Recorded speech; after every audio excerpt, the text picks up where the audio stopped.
Cycle గుర్తుకు ఓటేద్దాం, అయ్యన్నను గెలిపిద్దాం. అనకాపల్లి, అరకు పార్లమెంట్లలో సుడిగాలి పర్యటన చేసిన సినీ నటి ఖుష్బూ.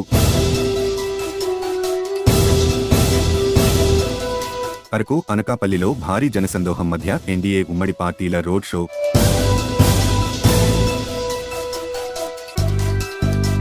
గిరిజనులతో కలిసి రోడ్డుపై థింసా నృత్యంలో పాల్గొన్న సినీ నటి ఖుష్బూ, ఎంపీ అభ్యర్థిని కొత్తపల్లి గీత.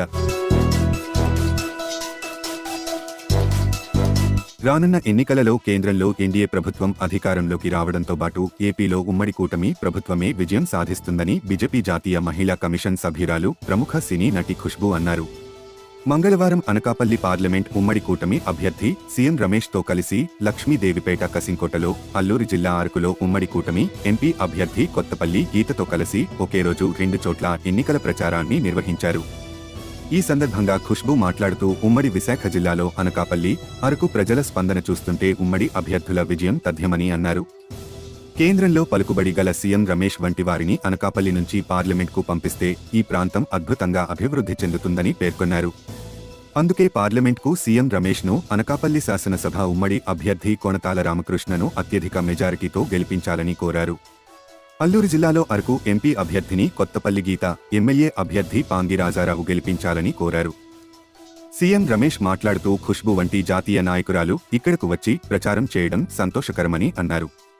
గత 5 ఏళ్ల కాలంలో వైసీపీ పాలనలో రాష్ట్రం అధోగతి పాలయ్యిందని విమర్శించారు. అందుకే రాష్ట్రం తిరిగి అభివృద్ధి పథంలో పయనించాలంటే ఈ ఎన్నికలలో ఎన్డీఏ ఉమ్మడి అభ్యర్థులను గెలిపించాలని ప్రజలకు విజ్ఞప్తి చేశారు. కొత్తపల్లి గీత మాట్లాడుతూ ప్రముఖ నటి ఖుష్బూ మా గెలుపుకు మద్దతుగా అరకు పర్యటనకు రావడం ఆనందంగా ఉందని, తమిళనాడులో సినీ నటి ఖుష్బూ సుందర్ను ప్రజలు ఎంతగానో అభిమానిస్తారని, జాతీయ మహిళా కమిషన్ సభ్యురాలుగా ఉన్నారని తెలిపారు.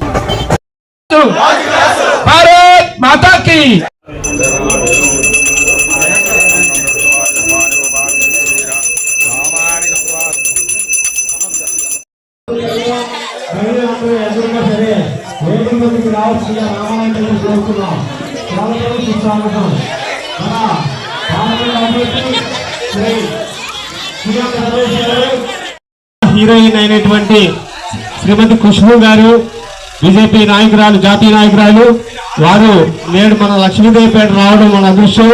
కాబట్టి ప్రతి ఒక్కరూ ఇచ్చేసి రామాయణం దగ్గర వారి యొక్క సందేశాన్ని మనం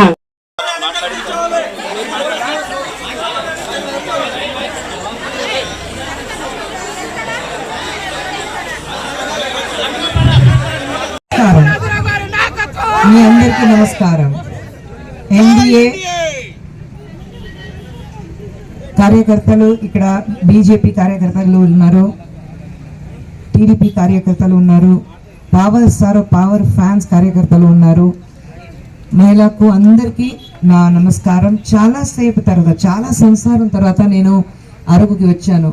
86లో కెప్టెన్ నాగార్జున షూటింగ్కి వచ్చాను. సో ఆల్మోస్ట్ 38 years, 38 సంవత్సరాలు అయింది నేను అరకుకి వచ్చి.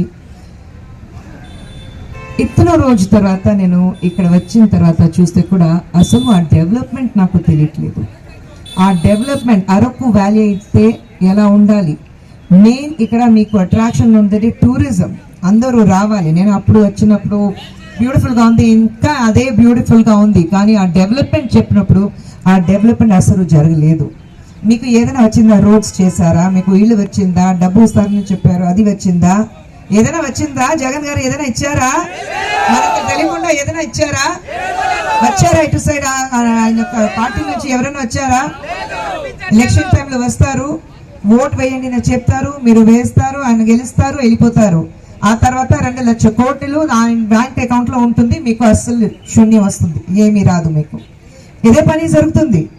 నేను అడుగుతున్నాను, ఇంతవరకు జగన్ రెడ్డి గారు ఈరోజు పొద్దునే ఒక స్టేట్మెంట్ ఇచ్చారు, 2035 వరకు నాకు అవకాశం ఇస్తే నేను అన్ని చేసేస్తాను. మరి ఎన్ని రోజులు అవకాశం ఇచ్చావు, ఏం చేశారు మీరు?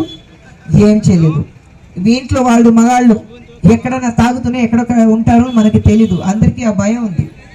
ఇప్పుడు ఆ డెవలప్మెంట్ మాట్లాడితే ఈరోజు మన భారతదేశం మీరు చూస్తే ప్రైమ్ మినిస్టర్ నరేంద్ర మోదీ గారు ఆయన చూస్తే ప్రతిసారి ప్రతి జాగాలో ఇక్కడ ఎక్కడైనా ఉంటే ఆయన ఈ దేశం ఎలా ముందుకు వెళ్ళాలని మాట్లాడుతూనే ఉన్నారు. ఇప్పుడు కాదు 2000 వికసిత్ భారత్ అంటే ఏంటి తెలుసా మీకు?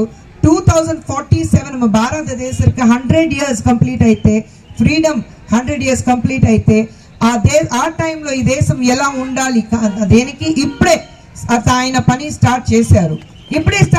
ఇప్పుడు ఇది మీరు నేను కాదు, మా పిల్లలు ఎలా ఉంటారు, అప్పుడు ఆ నెక్స్ట్ జనరేషన్ మన పిల్లలు ఎలా ఉంటారు అది అని చూడాలి. ఇప్పుడు నేను ఉన్నాను, ఇప్పుడు బాగున్నాను, పర్వాలేదు, రేపు ఎలా ఉంటానో తెలీదు. మన ఇంట్లో కూడా మీరు ఈ రోజు బాగుంటే రేపు ఎలా ఉండాలని మీరు ఇప్పుడు ఆలోచిస్తున్నారు.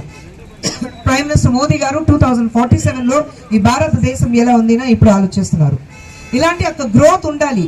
బాటమ్ 5 లాస్ట్ లో ఇండియా ఒక టైంలో ఇండియా గురించి బయటికి ఎక్కడైనా ఇంటర్నేషనల్ బార్డర్స్ లో ఎక్కడైనా మాట్లాడితే ఇండియాలో ఏం లేదని కరప్షన్ ఉంది అంతే, ఎవరు చూస్తే డబ్బు తీసుకుంటున్నారు, ఇక్కడ పావర్టీ ఉంది. ఒకటి అమ్మాయి నేను దాని గురించి వచ్చాను ఎందుకంటే ఖచ్చితంగా రేపు మన పిల్లలు బాగా ఉండాలంటే, వాళ్ళ ఫ్యూచర్ బాగా ఉండాలంటే బీజేపీ గెలవాలి, రమేష్ గారు గెలవాలి. అండ్ అన్ని మీకు గ్యాస్ ఉండొచ్చు, మీ ల్యాండ్స్ ఉండొచ్చు, మీకు ఎవ్రీ ఇయర్ మీకు 10,000 డబ్బు ఇవ్వచ్చు, అది అన్ని మీ అకౌంట్ కి డైరెక్ట్ గా వస్తుంది. ఎక్కడైనా ఇంతవరకు ఇది 10 సంవత్సరాల్లో బీజేపీ అయితే ఎక్కడైనా మీరు ఇంతవరకు ఒక పెద్ద లూట్ ఎక్కడ జరిగింది అది ఎంత ఏం లేదు. క్లియర్ గవర్నమెంట్ మీకు ఉంది. మధ్యలో డబ్బు తీసుకుని పని చేయకుండా అది కాదు, మీకోసమే ప్రైమ్ మినిస్టర్ నరేంద్ర మోదీ గారు, రమేష్ గారు, మేమందరూ ఇక్కడ కూర్చుని మీకోసమే పని చేస్తూనే ఉన్నాం అండ్ చేస్తూనే ఉంటాం. ఎందుకంటే ప్రైమ్ మినిస్టర్ గారు నరేంద్ర మోదీ గారు చెప్పినలాగా ఈ రోజు మన దేశం ఎలా ఉంది ముఖ్యం కాదు, ఇక్కడ నుంచి 2047 వెళ్ళినప్పుడు మన పిల్లల భవిష్యం ఎలా ఉంటుంది అది మనం మెయిన్ గా చూడాలి. ఆ భవిష్యం బాగుండాలంటే చాలా చిన్న పిల్లలు ఇక్కడ ఉన్నారు, ఆ పిల్లలకి భవిష్యం బాగా ఉండాలంటే బీజేపీ గెలవాలంటే రమేష్ గారు గెలవాలి. సో ఈ టైంలో మీరు ఓట్ చేసినప్పుడు కమలపువ్వు ఎక్కడ ఉంది అది చూసుకొని కమలపువ్వుకు మీరు ఓట్ చేయాలి. నరేంద్ర మోదీ గారు గెలవాలి. మెయిన్ గా మీ కాన్స్టిట్యువెన్సీ నుంచి అనకపల్లి నుంచి మీరు అందరూ డిసైడ్ చేసి సీఎం రమేష్ గారు ఇక్కడ నుంచి మీరు పార్లమెంట్ కి, ఆయన రాజ్యసభ మెంబర్ ఉన్నారు కానీ ఇక్కడ నుంచి ఒక జనాకు మధ్యలో మీరు చూస్ చేసి ఇక్కడ నుంచి లోక్సభకి పంపిస్తే బాగుంటుంది. ఎందుకంటే ఆయన లోక్సభ మెంబర్ మాత్రం కాదు, నిజంగా చెప్తున్నాను, రమేష్ గారు ఇక్కడ నుంచి గెలిస్తే డెఫినెట్ గా ఇక్కడ నుంచి ఒక సెంట్రల్ మినిస్టర్ మీరు గెలిచి పంపిస్తారు, అది నేను మీకు చెప్తున్నాను. సో అనకపల్లి నుంచి ఒక సెంట్రల్ మినిస్టర్ మీకు ఇంకా పని ఈజీగా అయిపోతుంది. ఒక మెంబర్ ఆఫ్ పార్లమెంట్ కాకుండా ఒక సెంట్రల్ మినిస్టర్ లాగా మీరు ఇక్కడ నుంచి రమేష్ గారు పంపిస్తారు. అలాగే ఇప్పుడు మీకు అసెంబ్లీ ఎలక్షన్స్ ఉంది, జనసేన అండ్ తెలుగుదేశం పార్టీ, జనసేనలో రామకృష్ణ గారు ఉన్నారు. సో అది అన్ని మీరు కలిపి దయచేసి గాజు గ్లాస్ ఉంది, ఆ సింబల్ ఉంది, అసెంబ్లీ ఎలక్షన్ లో గాజు గ్లాస్ కి మీరు ఓటు వేయండి. అన్ని చేతిలో ఆ గ్లాస్ ఉంది చూడండి, ఆ గ్లాస్ చూసి మీరు ఓటు వేయండి. అసెంబ్లీ ఎలక్షన్ కి, పార్లమెంట్ ఎలక్షన్ కి రమేష్ గారిని గెలవాలి. మీకు తెలుసు, నేను మాత్రం కాదు, మీరు అందరూ పవర్ స్టార్ ఫ్యాన్స్ ఇక్కడ. సో పవర్ స్టార్ తో పని చేయడానికి నాకు అవకాశం దొరికింది. వెరీ సింపుల్ మ్యాన్, అస్సలు మాట్లాడు 2 words మాట్లాడుతున్నాను, బాగున్నానండి అంతే. కానీ ప్రజలకి సేవ చేయడానికి కింద దిగి అన్ని పని చేస్తారు. సో అలాగే ఈ బీజేపీ ఎన్డీఏ మీరు ఈ అలయన్స్ చూస్తే ఎలాగే ఉంది, మీకోసమే